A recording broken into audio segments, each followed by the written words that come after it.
All right, testing.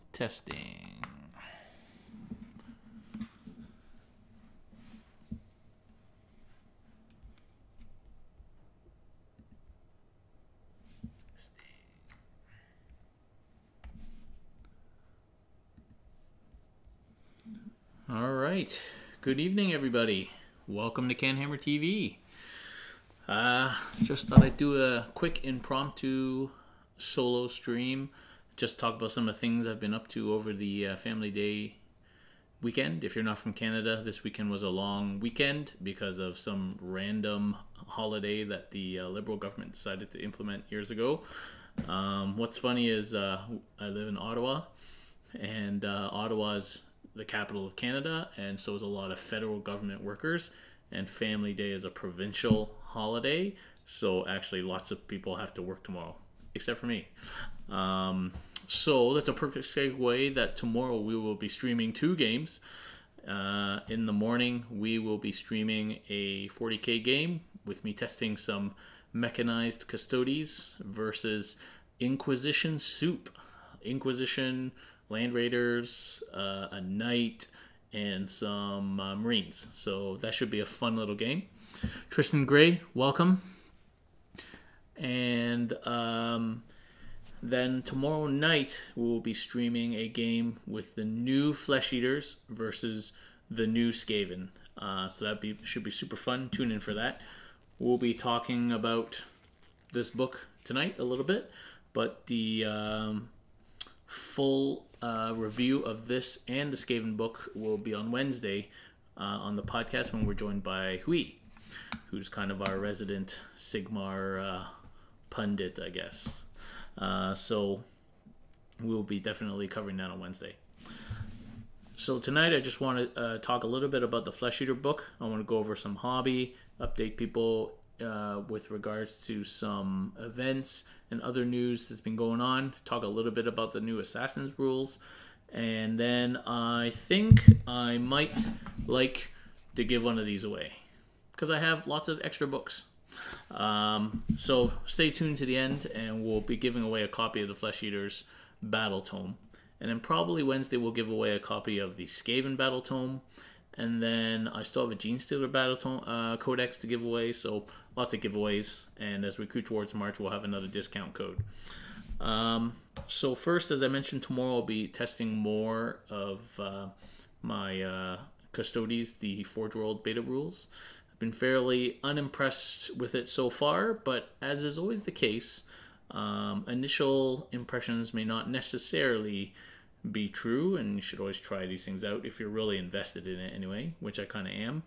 And invested is the key word, because I have to decide whether or not to buy these Forge World models. And contrary to my usual habit of just buying everything from Forge World, I don't necessarily want to buy stuff I'm never going to use.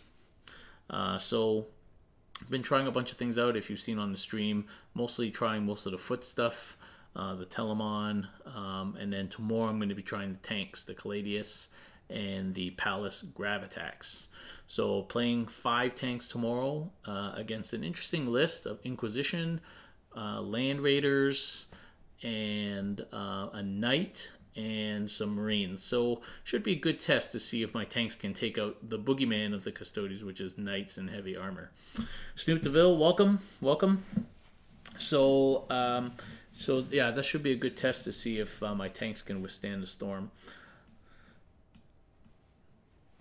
If Tristan Gray, if you're going to buy one of the new battle tones for the story, which one should you get? Well, I quite like the Flesheater story. That's kind of what attracted me to playing Flesheaters in the first place. They weren't particularly strong at the time, and I didn't really want to paint 100 ghouls, but I liked the fact that they all thought they were like Bretonians or Bretonian knights, and literally they're just ghouls and horrors and they eat people. So, and there's so many cartoons and memes about them out there, so I definitely chose Flesheaters for that reason.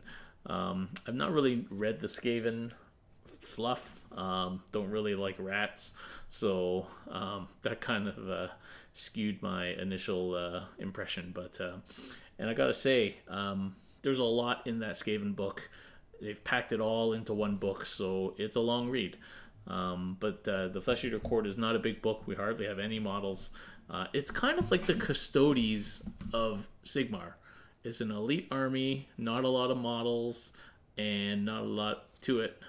It's kind of like the Custodes of Sigmar. So Snoop DeVille thinks that the Sylvaneth fluff is pretty good. Yes.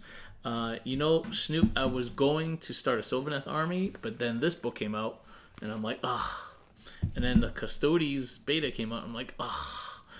And then, like, Gene Stealers came out, I'm like, ugh. Like, when can one start a new army these days? It's crazy. So I decided that I'd put that on the back burner. But an undead Sylvaneth was and still is my idea at some point. If things ever slow down, I will be doing that, hopefully. What stops me really is that I'm going to need 100 dryads and like 9 tree bases, which doesn't sound fun. Anyway, that might well be a commission. But yeah, so I will be trying more Custodes. The only Custodes I haven't tried other than the tanks tomorrow is the Orion, the big flyer. I'll try that at some point. I think I'm probably going to end up buying one anyway because it's so cool. And that's why I like the big Forge World stuff. I don't really like the little Forge World Troopers. So I think I'm going to end up buying the Orion anyway. The question is whether or not I buy the Aquilon Terminators and whether or not I buy the Venatari. Been talking with Shane Watts. Shane Watts, one of the top Custodes players in the ITC, and we've been talking a lot about it. And he's going to join me on CanHammer TV maybe in a couple of weeks to talk about all our Custodes beta testing. We're just going to nerd out on Custodes for one night, so that should be fun. But we're talking every day. Lord Draconis, hey, made it to Twitch this time. Yes. I will be reminding people that if they want in on the giveaways, they have to talk on Twitch. Sorry, I initially started doing that and then I stopped doing that, but then people have been like, "Oh, I was talking on Facebook," and I'm like, I forgot. Okay, so I'm gonna keep reminding people that they should be on Twitch. So I do have the. Yeah, so far it doesn't look like people are on the other places, so that's fine. Okay, cool. So yeah, so that's basically Beta Custodes. I'm just actually doing my due diligence and testing things before I buy them. So looks good. Assassins. So the leaks have been out. Oh yeah, new start collecting boxes. So I have, I think I just saw the Deepkin one and the Nurgle one was like Blight King's one. So like had a bunch of Blight Kings and the Puscoil dudes. And I saw the Deepkin one, which contrary to popular belief was going to have a shark in it, but I think just has a few eels and some thralls. So that's pretty good. I don't know what the price point is actually and whether or not it's actually a deal or not. It probably is. So I think you should definitely, if you're looking to start Deepkin, that's a good box. Except you don't need that many thralls. You'd need a crap ton of eels. But, you know, it's a good start. And I guess if you want to play Blake inside of Nurgle, then that's pretty good too. Oh my god, the rich got richer. Got 85 points from my Imperium list. Start collecting eels. Yeah. Yes, so Assassins, basically... okay, I don't want to get too far into this, but rules in White Dwarf really bothers me. I actually have to, like, get White Dwarf, which is kind of... I initially was a subscriber and then stopped because it was kind of... It wasn't that great. And then, so now I have to, like, get them just for rules. I can see people, like, sneaking into GWs and, like, ripping out pages and putting the magazine back. Like, I can totally see that happening. But, I don't like that now there's yet another source of rules. And... Now you're going to get people like bringing their White Dwarf into tournaments or like photocopy pages or ripped out pages, or it's just not good. Apparently it's all going to be consolidated at the end of the year into chapter approved, but that's once a year. You got 12 months of magazines to carry around. So I don't really like that direction, but I like the fact that there's new shit. I mean, who doesn't? I just don't. I wish they didn't publish it in White Dwarf. It's even worse than 7th now because they didn't. Like, it's crazy. So, anyway, I do like the new Assassin rules. I think so. They all got made 85 points, and what you can do now is if you have an Imperium detachment, you can literally leave yourself 85 points. So you can play them like you could before in like a Vanguard detachment with no HQ, or you could just leave yourself an 85 point slot, and then in your deployment phase spend a CP to take one of any of the assassins that you want, which is pretty sweet. So literally you just kind of, okay, for this game I need a Calexis because I'm playing Thousand Suns. For this game there's character spam, I'm going to take a Vindicare or whatever, Calidus, whatever. And some of them got changed a little bit. I think the Vindicare got a little bit better, like his gun, more reliable, going to do some damage. I think the Calexis got changed, so now it affects all Psychers, not just your enemies, so watch out. And its gun got a little bit better or something like that. Anyway, they got changed a little bit, not major. And then they got a bunch of strats. Vindicare got like a shoot twice strat. Eversur got some like cool exploding things. The Calexis got a interesting kind of Vexator Mask stratagem. The Calidus got a cool stratagem that lets it extend its CP thingy for like an extra turn, which is pretty cool. So definitely interesting use for the assassins. In my Custodes list, I often have like 70, 80, 90 points left, and I just take like one extra of something because I can't do anything else with that points in Custodes. So this would be nice to just bring a random assassin. That's a way of getting my single Calexis in without giving up a CP. So I think that's something I'm going to play with. I'm actually doing that tomorrow morning using the new assassin rules. But yeah, I think it's just making guard even better because 85 points, whatever. I've got enough CP to run all those stratagems if you're guard. Custodes, I'm not going to be spending a lot of stratagems on the assassin. Like, it's just a waste of CP. So it definitely helps and makes soup even better because now you don't even need a detachment for your assassins. You just take it. So it's pretty sweet. See what the chat's been saying. Blight Kings are dope. They are pretty dope. With the Night Goblins out just a bit ago and Skaven, I need to start playing again. You definitely do, Manadao. If you're not playing, I don't know what you're doing. Tristan Grey Thralls will be good, just you wait. Maybe. They're decent, but Eels will have to get pretty expensive for them to be that decent. Lord Draconis, you only need the White Dwarf that pertains to you. True. I don't want to have to go buy a magazine. I haven't bought a magazine for years. Tactical Blinders, CP thing's pretty cool. Eversor can fight twice. Kellermorph is all anyone needs forever. Yeah, I need to play some Gene Stealers. If you play Gene Stealers, you want to come play against me, let me know. Okay, so yeah, so I like the Assassin things. I'm trying it out tomorrow morning if you're going to be watching that game. Because, you know, I got 85 points left. I'll spend it on an Assassin. Might as well. A one assassin like an Eversur can be very useful for getting recon, getting behind enemy lines, getting all sorts of things, tying things up. It's pretty good. Let's see. Yeah. Bayonet Worker, Preacher. Okay.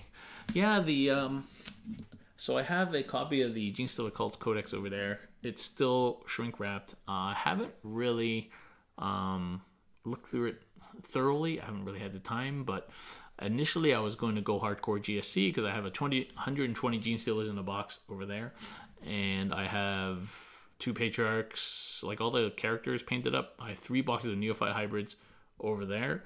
I just needed like the aberrants and stuff, and I got lots of guard. But I decided not to, especially since all this stuff came out. Beta Custodes kind of derailed it, and then the Flesheaters, and I might get back to that eventually. But yeah, so that would be pretty cool. All right, so let's get on to the main. Let's just talk about some tournaments. So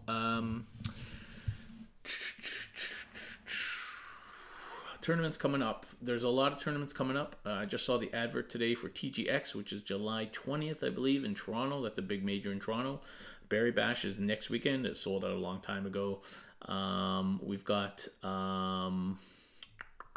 Basement Open, I think June 6th, something like that. And at the same, and then somewhere around there is the AOS Masters, the team tournament that John Green's running. And on the same weekend is Beef and Wing for 40K. So there's a lot of tournaments these days, and I'm probably forgetting a whole bunch of them. If you got a tournament you want me to plug, then just let me know. We're easy about doing that. We've got CanHammer Team, of course, May 11th, 12th. That is still at 20 teams, so we still have 6 spots. We're probably going to have to decide how many spots we need to plan for pretty soon. So if you're thinking about bringing a team, you need to get on that pretty soon, because we're going to close registrations at some point so we can actually plan how many meals and stuff we need. So so do get on that. If you're thinking about coming, let us know. And then, of course, we're just in very preliminary. Well, we've been in it for a long time, but for sure, August 16th, 17th, 18th, Capital City Bloodbath, the event of the year, Ottawa, Ontario. That's the thing. And that date has been set for a long time, so it's not going to change. August 16th, 17th, 18th. The Friday will likely be doubles, 40K AOS, and maybe some other small events, maybe some Night Vault. Somebody said they want to run a Lord of the Rings, so I don't know, some small events. And then Saturday, Sunday will be 40K and AOS big ones. Last year was 106, 104 for 40K. We're aiming 150 this year. Already got a bunch of people coming up. Some big names are coming up. Got people coming from England, so it's going to be sweet. And then Sigmar, hopefully we can break close to 70, 80 this year. So it's going to be a big event. So definitely mark that on your calendars. Oh, Dragonfall, Elmhurst, Illinois, October 25th, 27th. Thank you, Snoop. Snoop's, of course, from Chicago. Oh, and of course, Adepticon, end of March. See you there if you're going. We'll be there. Lord of the Rings. Yeah. Okay, so I think that takes us over then to Flesheaters. Okay, first we're going to talk about the models. Hang on a second.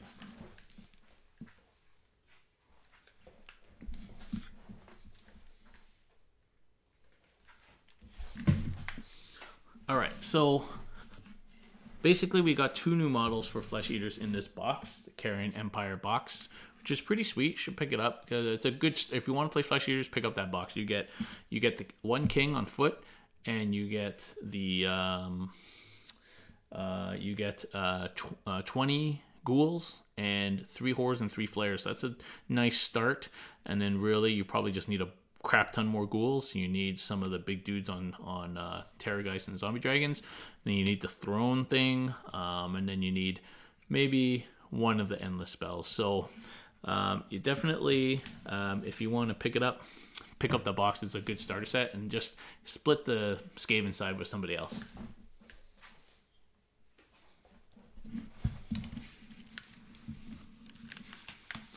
Yeah, so if you don't know, it's good and bad. Horrors and flares are the same box. So you basically, one of them has wings and the other doesn't have wings. It's pretty easy, and you can swap back and forth pretty easily. However, what is tricky is if you want a courtier, that is from the same box. And the horrors and flares come in units of 3 or 6, 9, 12. So if you want like 6 guys and a courtier, you need 3 boxes. 3, and then a courtier, or you convert a courtier from something else. It's a little bit of a pain in the butt. So while it's cool, it's also a bit of a pain. But yes, horrors and flares are the same box. So literally, like, our army has like 3 boxes of stuff. Because the Zombie Dragon and the Terrorgeist Ghoul Kings are the same box. So yeah. Carrion Empire has 6 horrors / flares, so you can make 3 or 6 of one or whatever. 20 ghouls and the this duder, and then the rest are Skaven. So and then you get some of these cards, like the new small profile cards, which are pretty nice. And then you get like a couple of tokens and some measures, but you don't really need that stuff. I think it would have been nice if they come out with proper like token set like they used to do, but I think they stopped doing that. And then of course the codex is not in there. You need a separate codex, but they do have rules for those units that are in the box, but you need the codex.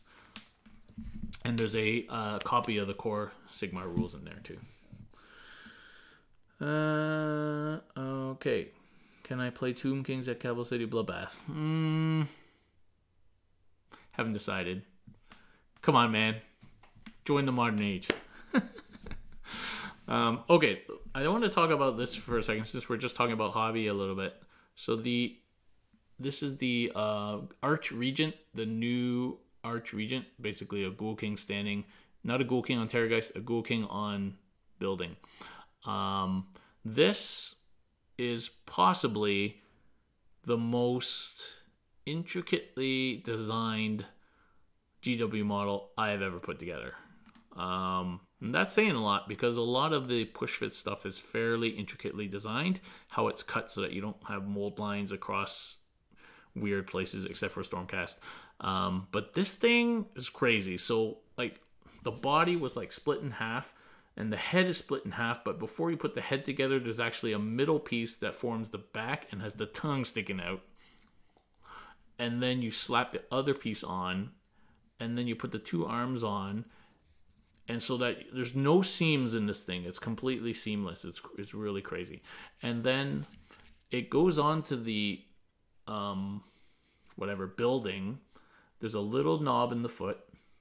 Then this foot, the front foot, there's two toes on the building, and then two claws on this arm that's grabbing the building wrap around the top of the building, and then the third one is on the building. Like, it's crazy. It's really crazy, and it fits perfectly, and no gaps. Like, it's really crazy. It's an amazing model. It's a sweet model, modern age, TK is iconic. Yep, that's absurd, slick. My current Flesheater quartz to eat my wife's blade of corns. Yeah, so I'll talk about my list in a second for tomorrow's game, but there's so many possibilities right now. People just gotta try shit. Like, I'm part of this WhatsApp group, and everybody's in there, like Bill Souza and stuff like that, and like nobody really knows what's really good. Everybody's just gonna try a bunch of stuff, so it's really exciting. Vampire Brook looks like there may be one because we saw the little leak, but so anyway, this is an awesome model. So this guy himself is pretty decent, 200 points. We might as well talk about him now while we're at it. He's 200 points, so he's a little bit pricey, but there's literally no reason to take a normal Ghoul King now. You just take this guy. So he's got one more wound than a Ghoul King. He has one extra attack than a Ghoul King, and he heals 3 wounds instead of D3, which is the bomb. He can cast 2 spells instead of just the 1, and unbind 2 spells, which is already great. 2 spell casting is unusual actually in Sigmar. And then his ability, so the Ghoul King's ability gives everybody +1 attack, or gives 1 unit within 24 +1 attack. His, called Ferocious Hunger, gives you D3 attacks. Yes. And it's all melee weapons used by that unit. So, includes mounts. So now we got Terrorgeist and shit doing D3 up to 3 extra attacks on all their attacks, including the Maw.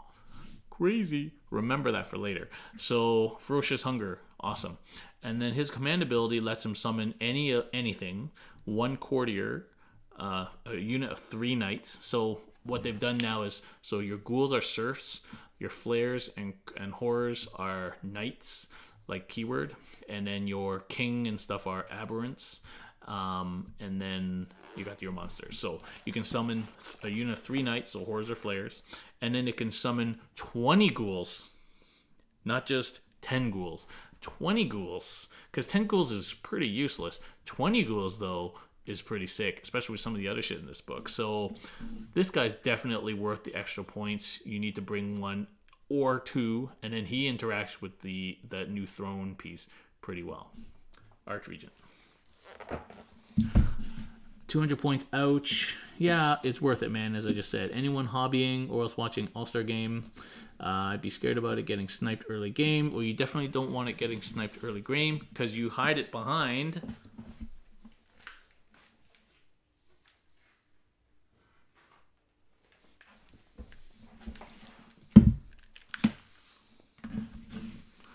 this motherfucker. Sorry, the throne is missing. It's drying. I just sprayed it. It's like, so the whole thing is like about 3/4 the height of an Imperial Knight. and it's literally just a stairs with a throne. The throne doesn't even attach to the, it's kind of a crappy model, to be honest. I'm very disappointed with it. The moon shrine thing was like way better, so this is pretty crappy, really. But anyway, so it's just this stairs here with some like dead dudes at the bottom, and then this like design top, and then the throne literally just sits on the top. Like, it doesn't actually, there's no pins or holes or anything. You just got to glue it wherever the hell you want, or leave it separate for transportation. So yeah, so this is it's not the world's best terrain piece. Unfortunately, we got gypped on that, but anyway, it's got decent rules. So you set it up, and you have to be within an inch of it with your Ghoul King to activate it. It gives you inspiring, and it gives everyone else -1, whatever. It is obstacles, so it could block line of sight, but so you can hide your Ghoul Kings behind that. So what this thing does, anyway, as I said, I'm not doing a full review of the book, but we're going to talk about some of the cool things. So what this thing does is it allows your Ghoul King, where is it? Come on, man. Come on, man. Where are you? Okay, so the charnel throne. Risk the fact that you're multitasking with your hobby. Oh, it's all about multitasking, man. You got to make the most of your time. The charnel throne basically lets an aberrant archregent use his summon ability for free, no command point. So that already is worth it. You can only do it once per game, so you start off next to it, and then you bugger off. Watch out for those comets, though, if you're going to start off next to it. And then it allows any Ghoul King to use their... So basically, kings can summon for free within an inch of this. So it's pretty sweet. And it's free, so why not? You stick it at the back, don't stick it at the front. It doesn't do anything else, really. It just allows you to summon once per game for free, and then you can leave. So that's definitely what you do. And yeah, there you go. So here is our silly little throne piece. Okay, the other thing I want to talk about now, before getting into more list specifics, is this. So we're talking about endless spells. So we got some endless spells. We got this. This is the Chalice of Yushoran, or Yushoran. And it's basically a bone chalice of bones riding on top of blood with skulls in it, overflowing with blood at the top. And its fluff is that this is Yushoran's chalice, and as you kill shit, it fills with blood, and then the blood spills out, and if it hits your dudes, it regenerates them or heals them. So it's pretty kind of kinky and cool. The Grail, Yushuran. There's no M in there. Anyway, so what this dude does, okay, so you cast it. It's not that hard to cast. I think it's a 6. You put it somewhere. It's not predatory, so it's just for you. You put it somewhere, and then it has a 12-inch bubble. Every model, yours or your enemies, that's killed within 12 inches to it, basically like gives you a point, okay? And then at the end of each turn, yours and your opponent's, you can use each one of those points to heal a wound.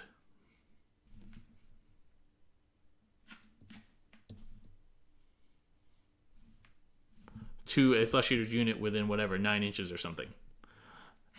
Or you can bring back a 1-wound model. So ghouls, basically, because nothing else in the army is 1 wound.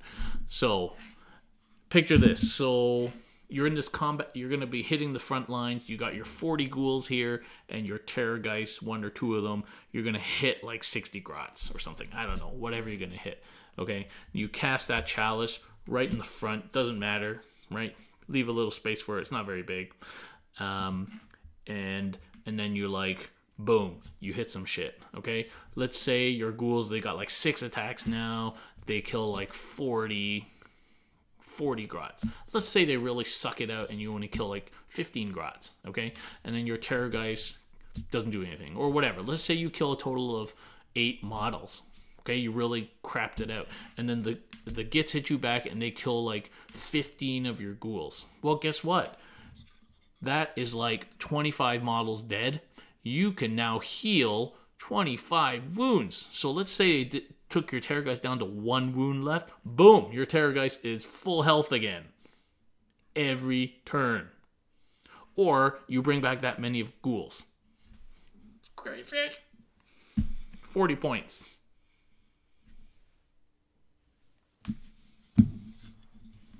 That's sick. This is like auto take. It's basically auto take. Because even if they don't kill a lot of your shit, if you're running Monster Mash or something, you're going to kill at least enough dudes to heal 1 Terrorgeist back to full. So you got to take this.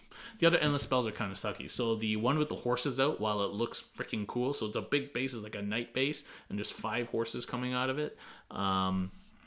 And it moves 14, so it's like the fastest endless spell, I think. I think everyone else only moves 8. And every unit it flies over, you roll 5 dice, and on a 2-up it does 1 mortal, on a 6-up it does like D3 or something. If you roll more than the wounds characteristic or something. Anyway, it's not that great. And then the other wall thing is it's all right. It's not that great, but our army is kind of points hungry, so you don't want to be spending lots of points on endless spells. You want CP. You need to be thinking of an army that's only 1900 points, to be honest. But this, awesome. Got to take it.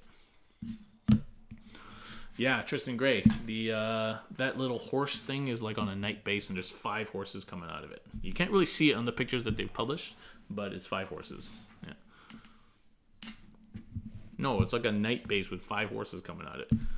Yeah, it's gigantic. So you just use it as a blocker. Like, you can literally block shit with that, but it's not worth the points. I'd rather have CP than that.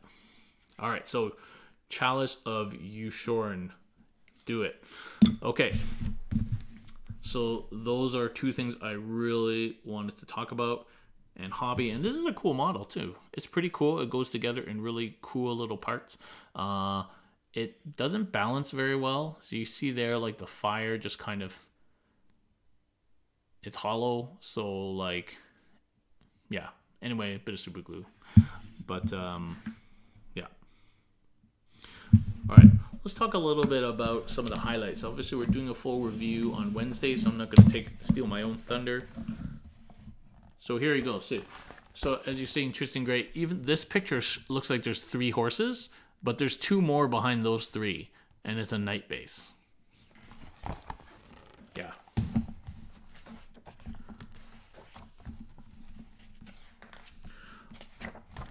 Okay, so Flesheaters were not great before. Some people, like Bill Souza, were winning stuff with them.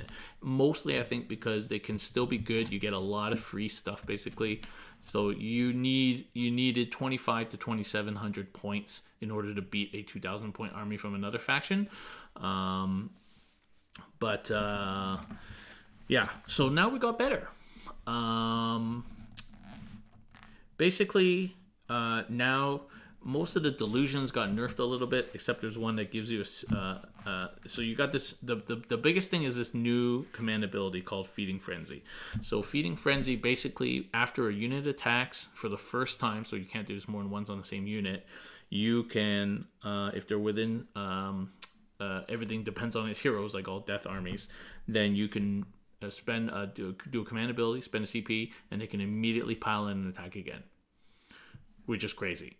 So Feeding Frenzy used to be, if you killed a unit in combat and you rolled a 6, you could do that. Which literally, I don't think ever happened for anybody, ever, anywhere. It was the most useless ability. So this is obviously way better. And this is why you need to keep your CP handy. Because this is not once per turn or anything. So you need to be looking for a list that starts with like 1,900 points max. So you can be rampaging through people with your double attacking units that now have D3 extra attacks and a whole bunch of extra buffs. So definitely. The delusions all kind of got nerfed. The best one was the Crusading Army, and that's got nerfed to just +1 run and charge, which is still good. And then the Feast Day now lets you do Feeding Frenzy once per turn without spending a command point, so that's pretty decent. The other ones aren't particularly good. But the new thing now is you can choose to have a Grand Court. your whole army can be a grand court, and if you have a grand court, you're gonna get a bunch of shit, kind of like Hagnar and all that stuff, but you don't get any delusions, which is probably fine. You can still use your feeding frenzy.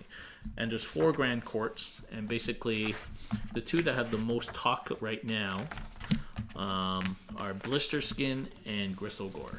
We'll just go over those. So Blister Skin, basically these are fast dudes. Everybody in your army gets 2 inches extra movement, which is sweet. So your Terrorgeists are now flying 16 inches. Your Horrors are moving 9 inches, really fast. The command ability that you get is basically you can pick up a unit at the beginning of the movement phase and move them anywhere 9 inches from the enemy. So it's a teleport, which is pretty sweet. And I think it has to be a fly unit. So you're picking up Flayers, or you're picking up Ghoul Kings on Terrorgeists or Zombie Dragons. Nice. And there's a spell that lets you give things fly. So you could move anything, really. So keep that in mind. There's a spell that gives things fly. It can give D3 units fly. So this could move anything. 40 flying ghouls in your backline. That's pretty sweet. The command trait gives you recycle CP every turn on a 4-up. It's pretty decent. And the Eye of Hish gives you -1 to 2 missiles. That's pretty cool. So Blister Skin for sure for the 2-inch move and the teleportation command ability. And then Gristlegore. So the way that people were winning with Flesh Eater Courts like Bill Souza was Monster Mash. So 3 big dudes, Zombie Dragons or Terrorgeist Ghoul Kings, and then min units of ghouls, and that's it. And because those guys can be pretty hard to kill and they do a lot of damage. So Gristlegore gives Monster Mash a whole new level. Yeah. So if you're running Monster Mash, you play Gristlegore. There's almost no choice about it. Basically, all your heroes and monsters on a 6 inflict 2 hits instead of 1. And you still have to make a wound roll and a save roll for that. So people thought that, so the Gaping Maw and the Terrorgeist on a hit roll of 6 does 6 mortal wounds straight off. It's gross. So if you rolled a 6, you would get 2 hits.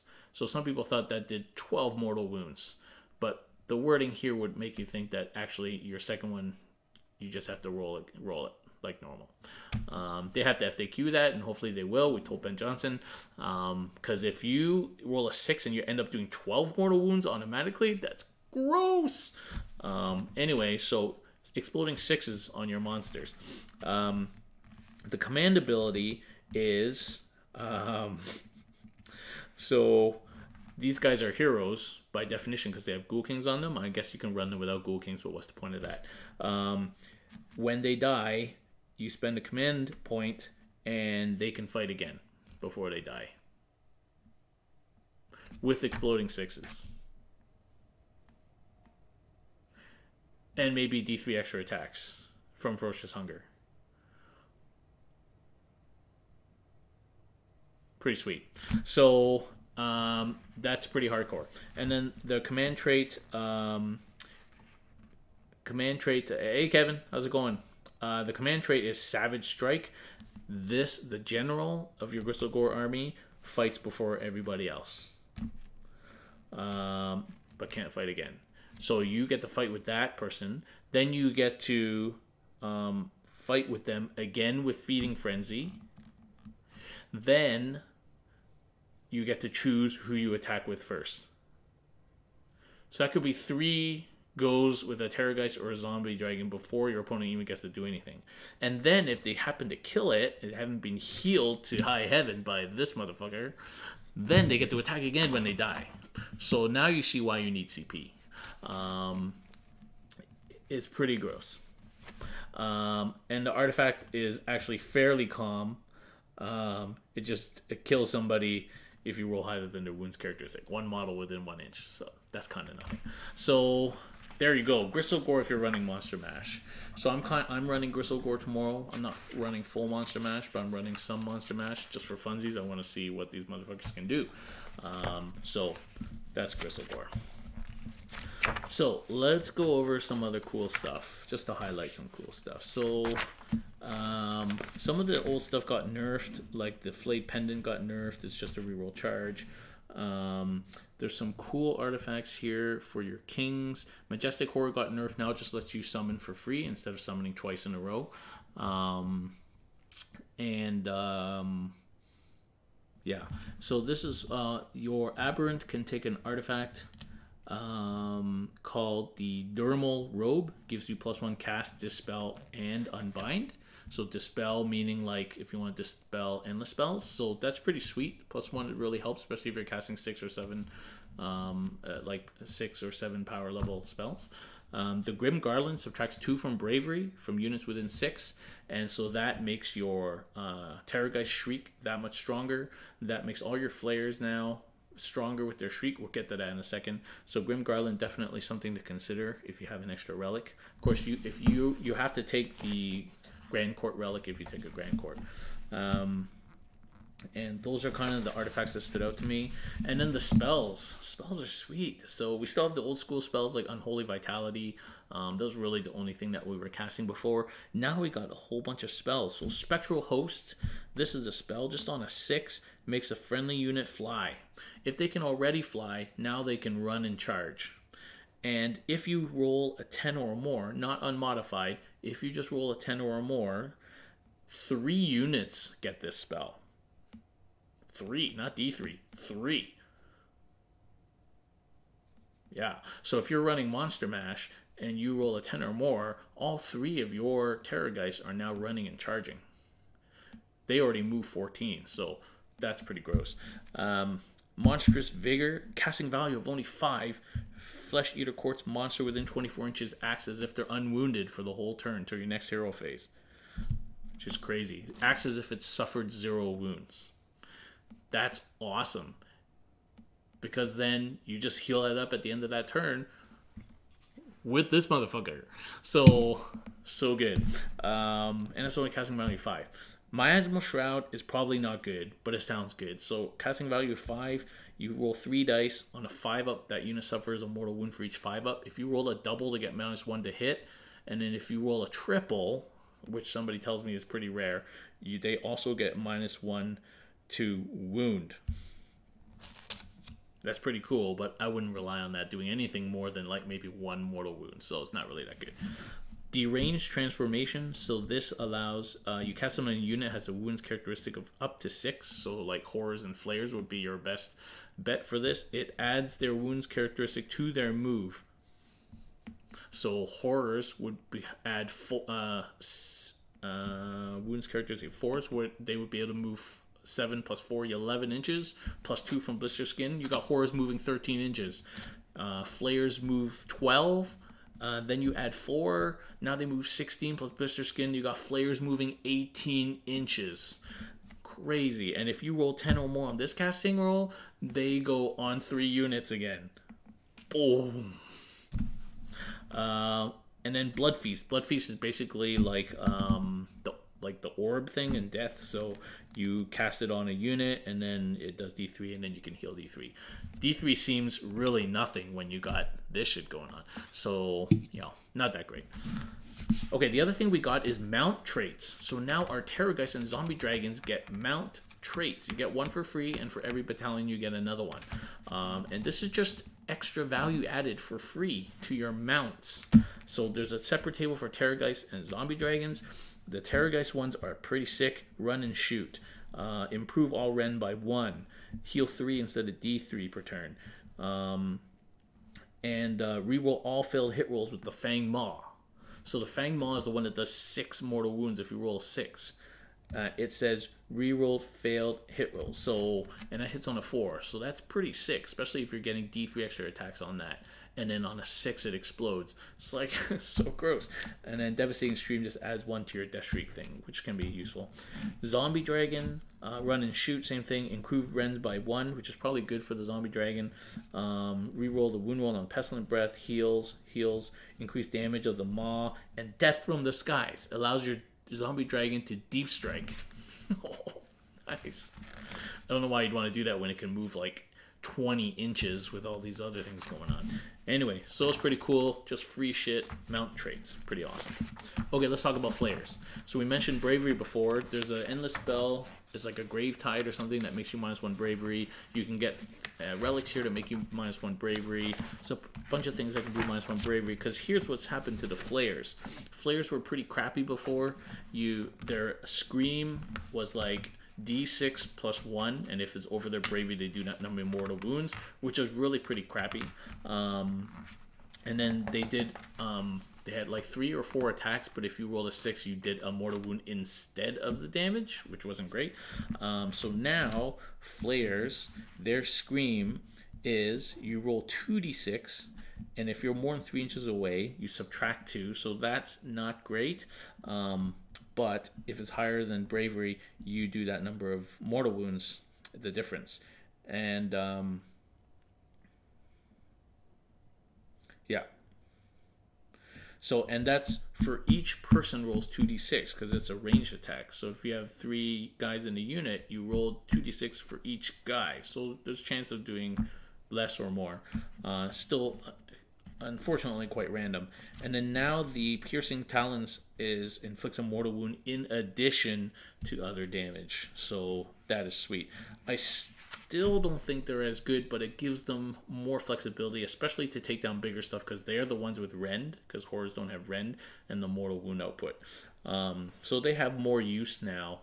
They also went up in points 170 for a unit, which is kind of steep. So I don't personally like flares still, but I can see that they have some use. Horrors are unchanged. They still get the rerolls to hit from having a Ghoul King. That's what makes them way better than flares, I think. And while they have no rend, it's 2 or 3 damage per wound that goes through, so that makes up for the odd 5-up, 6-up save that Chaff might have. So these guys are really good Chaff clearers.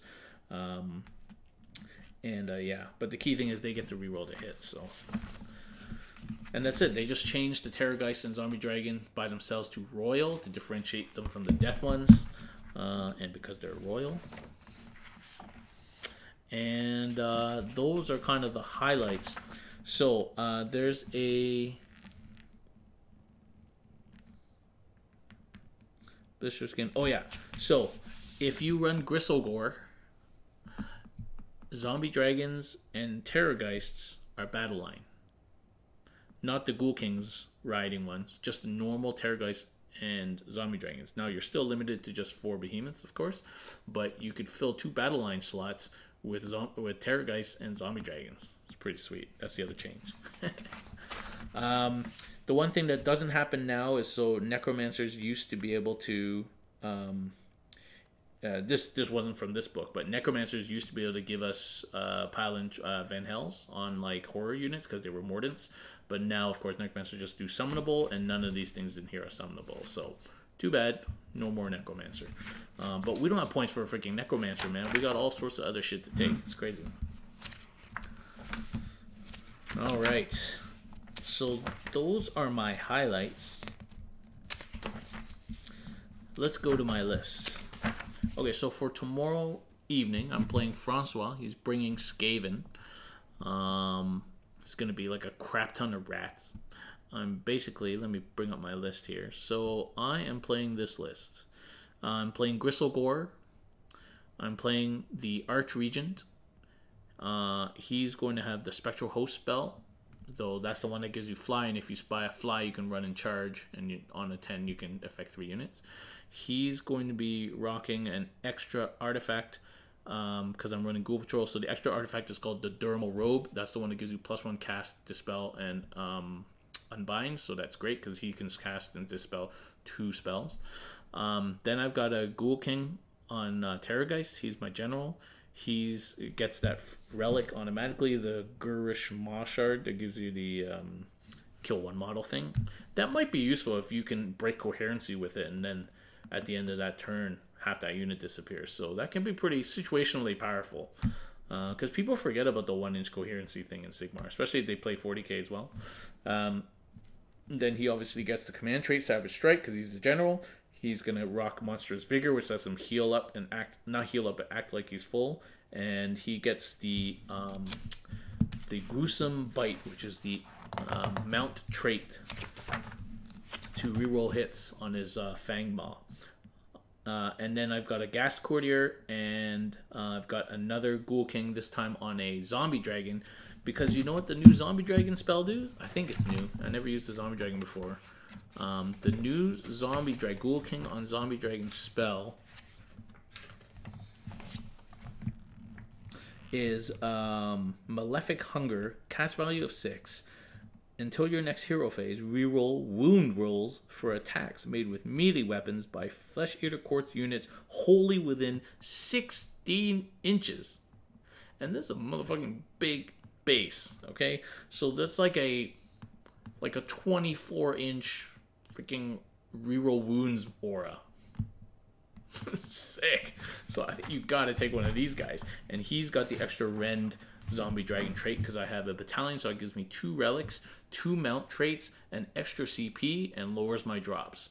All for that's probably worth the cost of the battalion alone, and then the battalion. So unfortunately, a lot of the battalions are expensive in Flesheater Quartz, and to fill the basic requirements takes up a lot of your points. So most of them are not worth it. But what I'm taking is Ghoul Patrol. So I'm taking 40 ghouls, 10 ghouls, 10 ghouls, and the Ghoul Patrol because I have the Ghast already. Ghoul Patrol is 180 points, so it's costly, but it doesn't tax me in any other way because those were all things I was taking anyway. And as I say, you get an extra mount trait, an extra relic, an extra CP, which I already talked about is really important, and it lowers my drops to 4. So chance of going first is pretty high. So it's probably worth it. We're going to try it. Now, Ghoul Patrol has lost its healing ability, so it doesn't regen anybody, but it lets you pick ghoul units and infiltrate them on the first turn.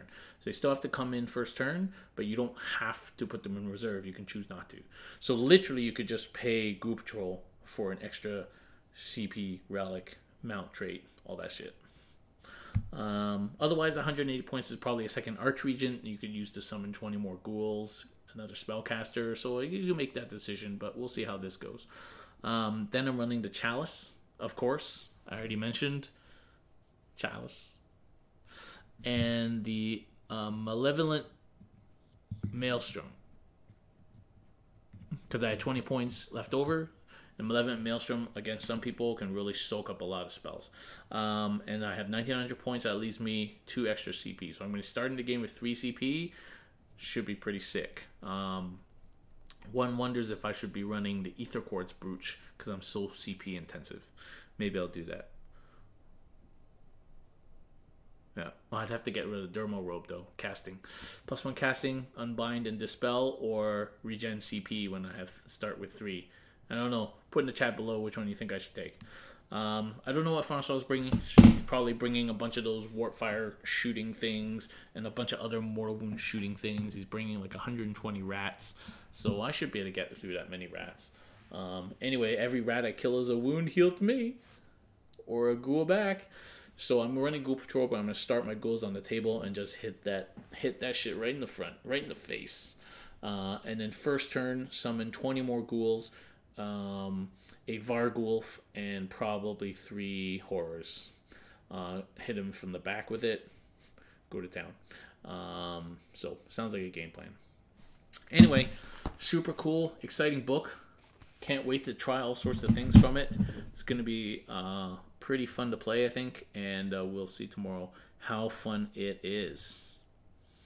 All right. So, now it's time everybody was waiting for, giveaway. So this is my copy, but I have another copy of the Flesheater Quartz Battle Tome that I'm going to give away in a few minutes. Public service announcement.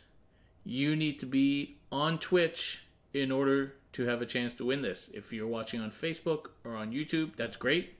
Thank you very much. But I'm only checking Twitch chat. Twitch.tv/CanHammer_TV to join the Twitch. You're going to have to watch a little ad or something. I don't know. So get on there now. I'm going to give you guys a couple of minutes to get on the Twitch. And then we're going to have a skill testing question. And whoever answers the skill testing question first in the Twitch chat will be the winner of a Flesheater Quartz Battle Tome. Shrink wrapped, delivered right to your door. by the Tooth Fairy. No, just by the mailman. Oh, nice giveaway. Yeah, I thought so. It's very topical because that's what we've been talking about. Didn't even know there was one today. Yeah, I kind of snuck it in there a little bit if you looked at the little picture. Lost mystery, you don't know anything. Well, there's such a thing as Google, but you got to be fast. So, I'm going to give people a couple of minutes.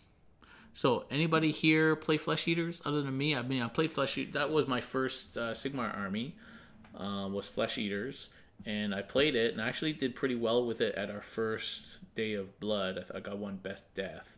And then all these books came out, and they were all just strong, super strong, and couldn't really compete anymore, and I sort of gave up on it.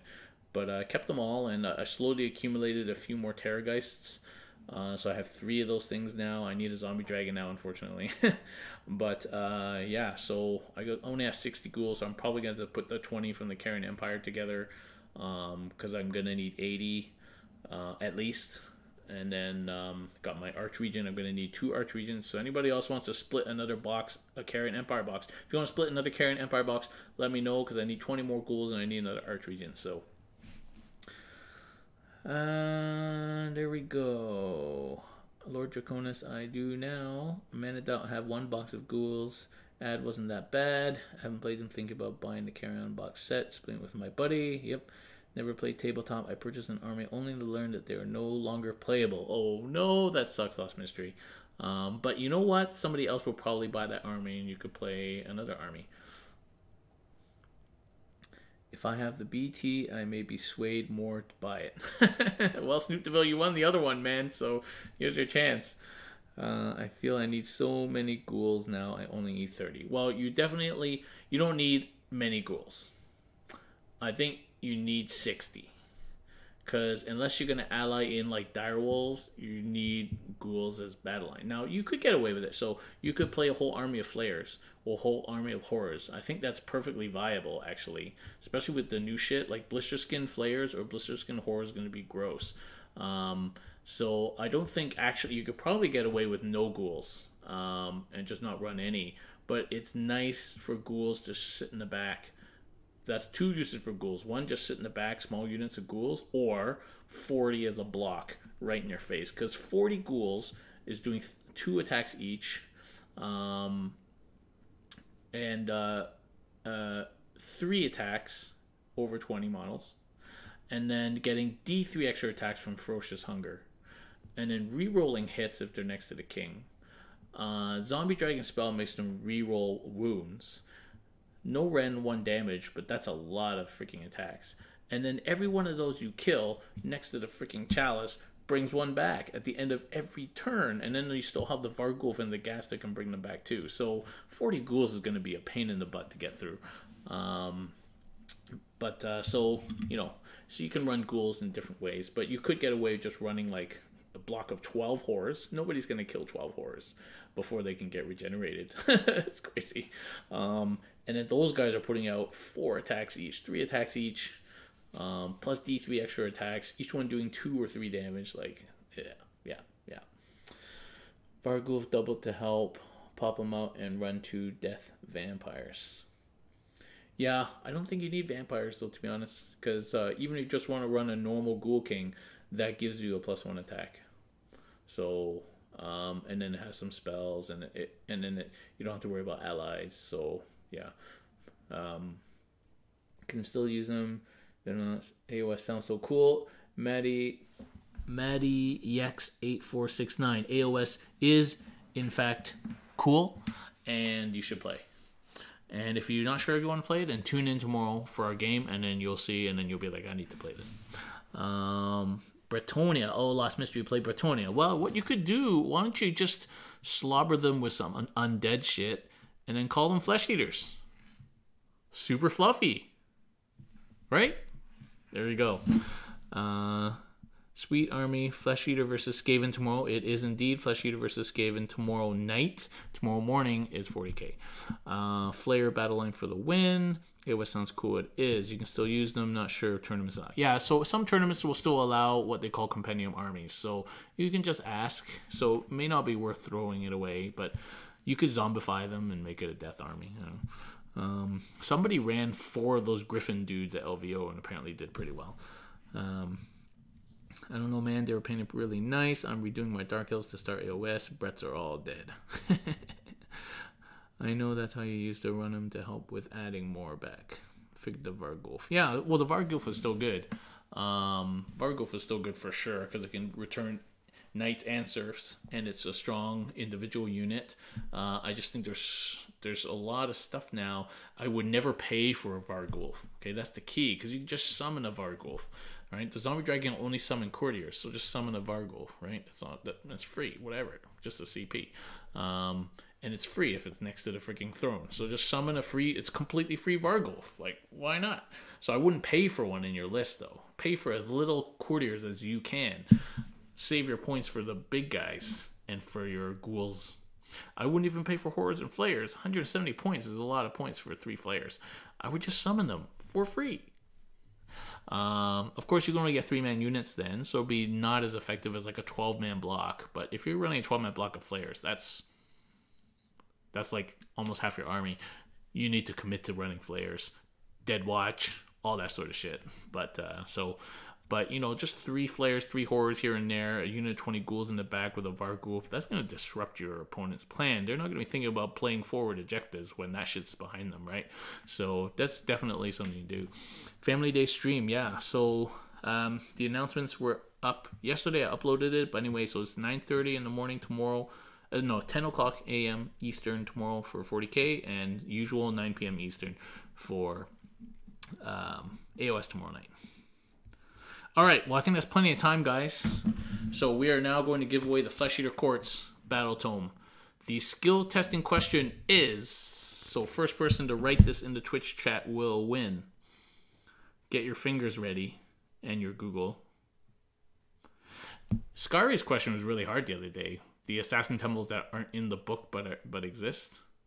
There was quite a delay because people had to Google that shit. Anyway, who freed Yushorin from the Shroud Cage? Who freed Yushorin from the Shroud Cage? There we go.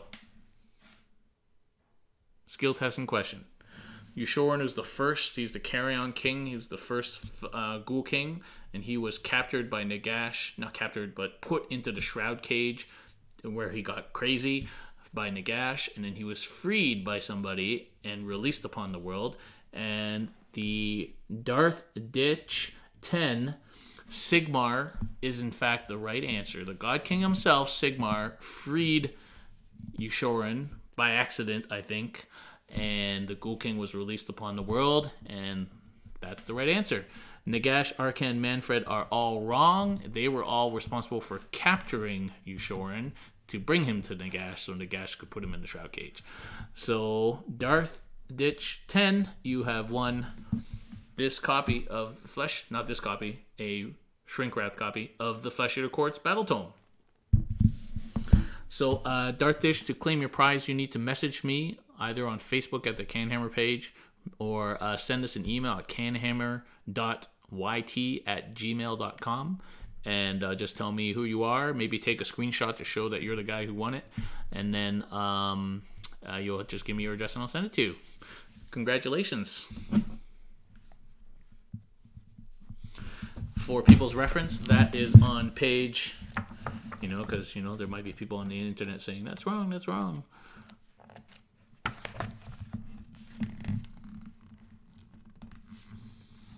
Page 9. Page 9. Darth Ditch, as long as there's some way where I can actually communicate with you in case there's problems. So I don't know how easy it is to communicate on YouTube. I just read comments and post videos. So either email or Facebook is preferable, but whichever way you like. Okay, guys. So that about wraps it up for tonight. Thank you very much for tuning in Tune in tomorrow, 10 a.m. for Custodes Beta versus Inquisition Soup. And then tomorrow night, 9 p.m. Eastern, for Flesheaters versus Skaven. Wednesday will be podcast with Hui, talking all Flesheaters and Skaven. And hopefully Chris will be there, but his wife's about to pop a baby, so he might not. And then, so it's going to be a busy week. And thank you very much for tuning in. Thank you for all our sponsors. This giveaway was sponsored, by the way, by Hoyt at Thunder Games and Gifts. He's the source of all these giveaways, so do check him out. Thunder Games and Gifts up in Thunder Bay, run by Hoyt. He supplies all these codexes and battle tomes that we give away. So do show him some love. And thank you for all our patrons. Shout out to our newest patron, Nick Blackburn. Nick motherfucking Blackburn patroned us today. Thank you very much, Nick. And I hear Darren is a flesh eater in real life. I am. I'm about to go eat some flesh right now.